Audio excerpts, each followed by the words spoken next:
If you're wondering why I'm laying like this, it's because I'm in a hospital bed and I'm facing death, certain death, quicker than, say, most of you out there, even though Allah subhanahu wa ta'ala knows best.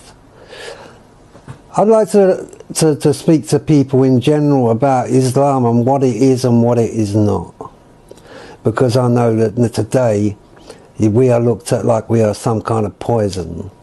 The news that is reaching the average person out there is derogatory nonsense that doesn't portray or even come near Islam and what it is and what it is not. 15 years ago, I picked up a book called the Quran, and I opened it and I started to read it. What I realized was that the Quran was a way of life.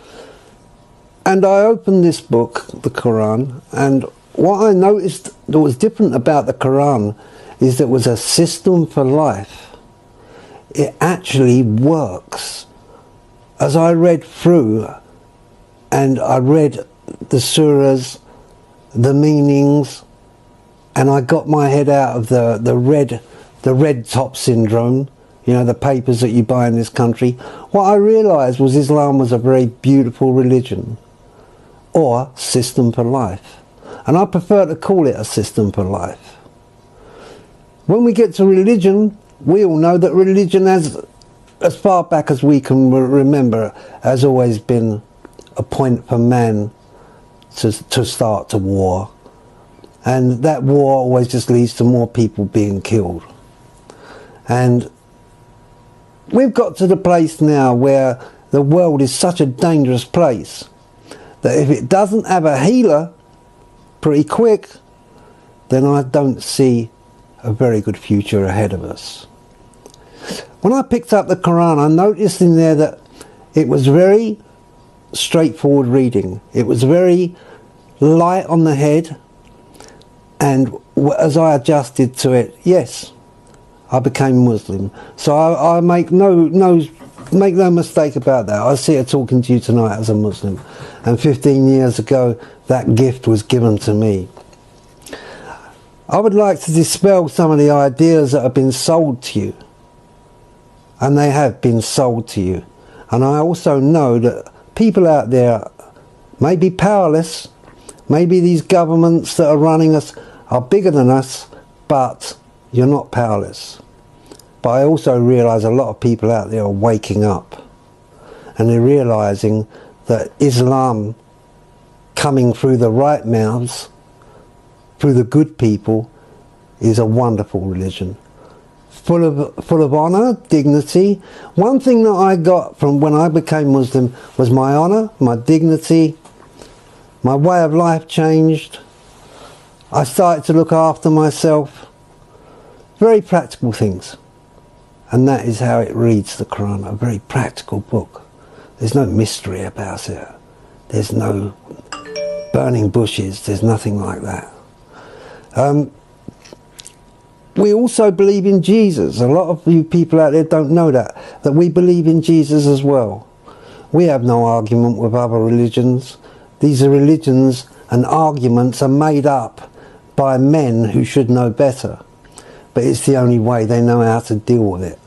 That's what we've had since time begun, and the Western powers put their foot down and got into gear. We've had nothing but problems. So that usually would wake up the normal man and to say, well, this doesn't work. But the trouble is, it does work.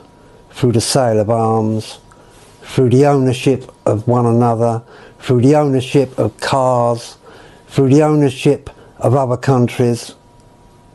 Yes, and I mean other countries, because that's how it's become now. We invade other countries. To get back to the Quran, I know that a lot of people look at the differences before they look at the similarities. They watch the Taliban and the way they dress on television and stamp Islam there. That's not Islam. Those people were just fighting for a cause they believed in. They look at certain dress and certain style, and that's what they buy into. They don't believe there's actual people that are wearing them that are intelligent, good people. Now, I'm not saying Islam doesn't have its problems. We have big problems ourselves, and we need to get on our. We need to really pull ourselves together. As Muslims, we have got a lot of inside job to do.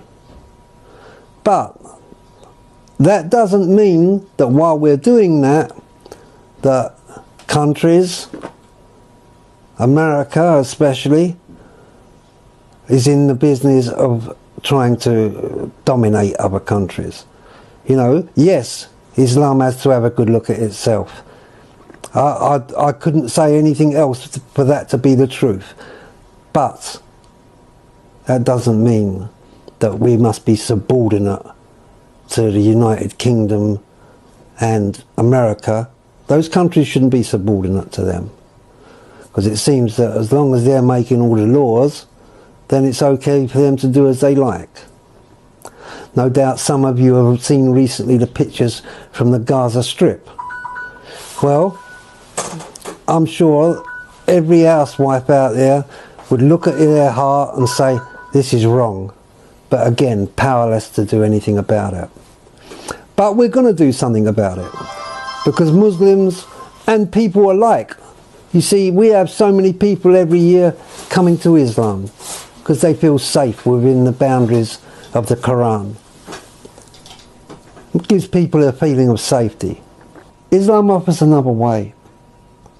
Islam offers another way. A way that we should have a good look at. And if you are fair in your judgment and you want a life that is complete, that is dignified, and an offer to someone else, where people will look at you and know that you stand up straight, then come to Islam and have a look for yourself and see what's really going on. Brush your prejudices aside. Find yourself a Quran and a Bible and a Torah. They're all good books. They're all good books. But the book, the Quran, will tell you how to live. That's the difference. It will give you an idea how to live in peace and harmony and dignity.